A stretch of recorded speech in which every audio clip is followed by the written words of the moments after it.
Mana yang lebih bagus bagi perusahaan? Pembiayaan dengan utang atau pembiayaan dengan saham atau ekuitas? Nah, ini ada teorinya, konsepnya ya, berhubungan dengan konsep yang namanya capital structure. Apa itu capital?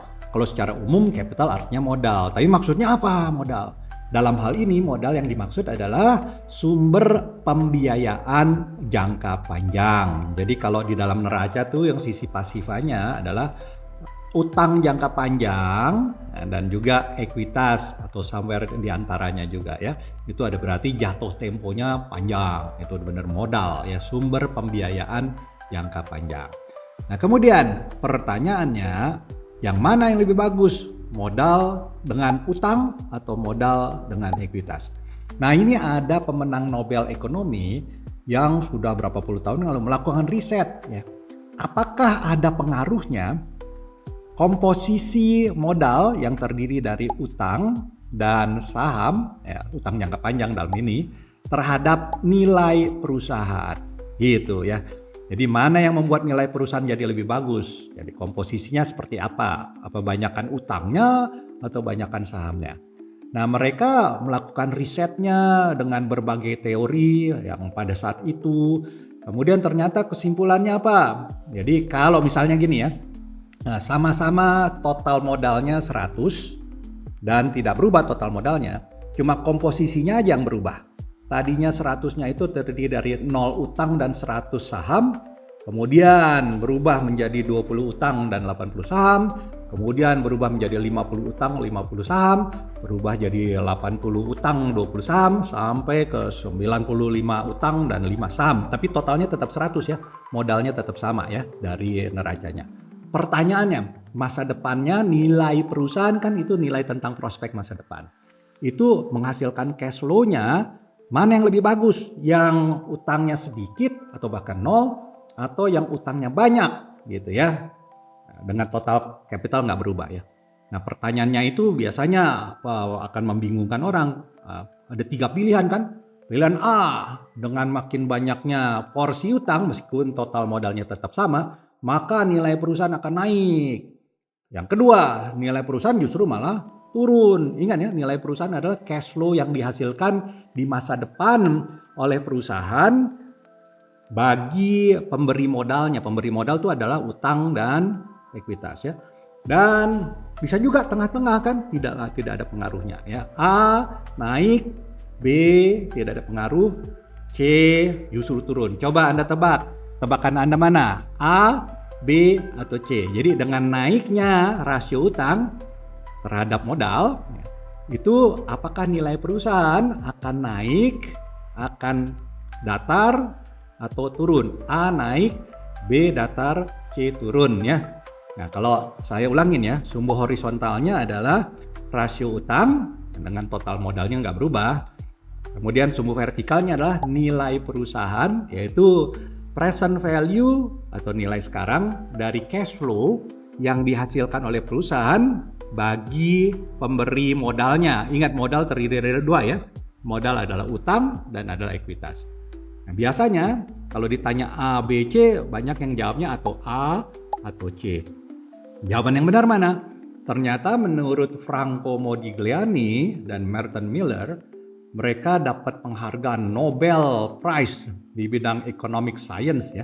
Jadi penghargaan tertinggi dari sains adalah Nobel. Ada Nobel kimia, fisika, kemudian ada kedokteran, dan lain-lain.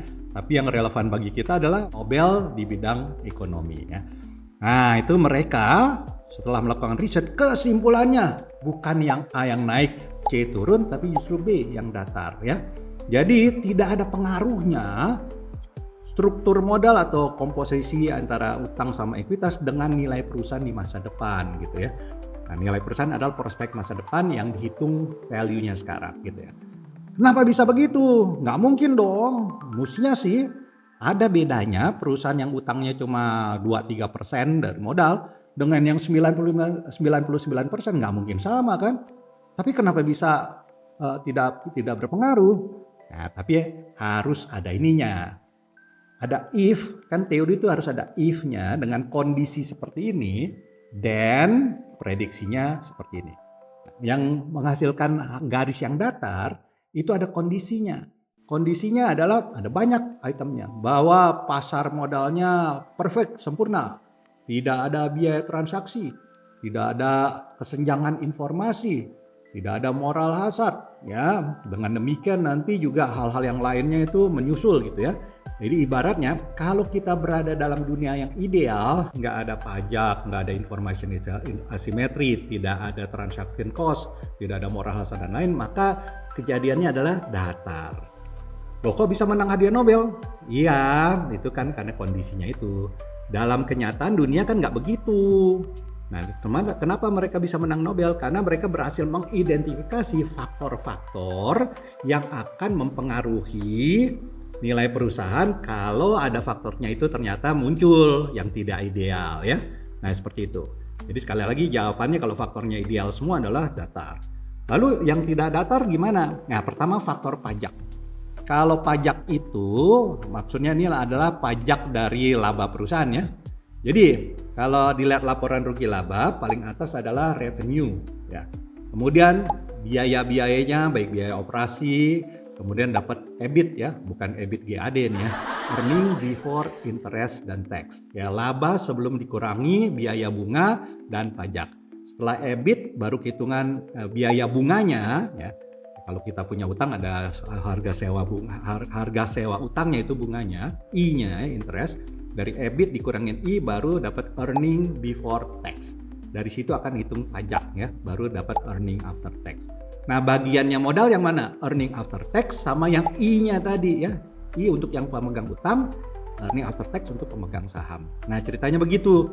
Nah, kalau misalnya makin banyak porsi utangnya, apa yang terjadi? I pembayaran bunga akan naik. Dengan demikian earning before tax-nya akan turun karena EBIT dikurangin I sama dengan earning before tax ya. Makin tinggi I-nya, maka earning before tax-nya akan makin rendah. Makin rendah earning before tax, maka tax-nya akan lebih rendah. Karena pajak dihitung sekian persen dari earning before tax, gitu ya. Jadi kalau kue-nya adalah kue-nya EBIT ya, ada bagian dari pemerintah, pajak, kemudian ada bagian dari pemegang utang, I-nya, ada bagian pemegang saham tuh earning after tax-nya, ada 3 stakeholder utama. Dengan EBIT yang sama, kalau utangnya porsinya makin besar, maka I-nya makin besar dan pajaknya makin kecil gitu ya. Jadi nilai yang akan didistribusikan kepada pemegang modal, saham dan utang itu akan besar porsinya ya. Jadi dengan demikian nilai perusahaan akan naik ya. Tapi ada pengimbangnya ya, bahwa kalau naik pada satu titik maka para stakeholdernya akan mulai khawatir tentang masa depan perusahaan ya. Misalnya kalau udah tinggi sekali rasio utang, ada kemungkinan akan terjadi kebangkrutan sehingga terjadi biaya untuk kebangkrutannya ya. Mulai dari motivasi pegawainya turun, produktivitas turun, kemudian bisnis dengan suppliernya turun, bisnis dengan customernya turun karena customer ragu, sehingga EBIT-nya bisa nyusut. Meskipun persentase dari EBIT-nya naik, tapi kalau EBIT-nya nyusut, hasilnya jadi turun. Nah, itu namanya cost of financial distress. Jadi di satu sisi, dengan naiknya rasio utang akan naik nilai perusahaan sampai satu titik, di mana pada saat itu cost of financial distress karena stakeholdersnya mulai worry atau khawatir akan menurunkan nilai perusahaan. Dan di titik itu akan terjadi optimal capital structure, biaya modal yang optimal. Kalau kurang dari itu dengan naiknya rasio utang maka nilai perusahaan masih bisa naik. Jadi lewat dari situ justru akan turun. Jadi bentuknya kayak parabola di situ. Pertanyaannya, berapa titik yang optimal itu? Apakah 50% dari utang, 20%, atau 75%? Nah, itu akan dibahas dalam posting berikutnya.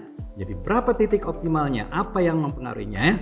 Oke, kita tunggu posting berikutnya. Untuk sementara itulah logika dari optimal capital structure berdasarkan risetnya pemenang Nobel Ekonomi, Franco Modigliani, Merton Miller, dan riset-riset lanjutannya.